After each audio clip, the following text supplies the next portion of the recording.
മനസ്സിലാക്കി എടുത്തുല്ലോ. ഇനി നമുക്ക് കഞ്ഞി കുടിക്കാന്ന് പറഞ്ഞിട്ട് രണ്ടാളും കൂടി എങ്ങനെ പോയി? ആ കഞ്ഞി കുടിക്കാൻ അവർക്ക് സ്പൂണൊന്നുമില്ല. അവരെങ്ങനെയാ കഞ്ഞി കുടിച്ചെന്നറിയാം? പ്ലാവിന്റെ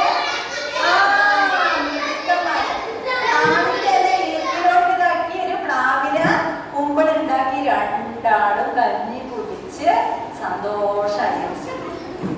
കഥ ഇഷ്ടായോ? കഥ ഇഷ്ടായോ? ഈ കഥ എഴുതിയത് ആരാന്നറിയോ? ആ, നമ്മുടെ കുമരനെല്ലൂരുള്ള ഒരു മാഷാണ്, നമ്മുടെ നാട്ടിലുള്ള.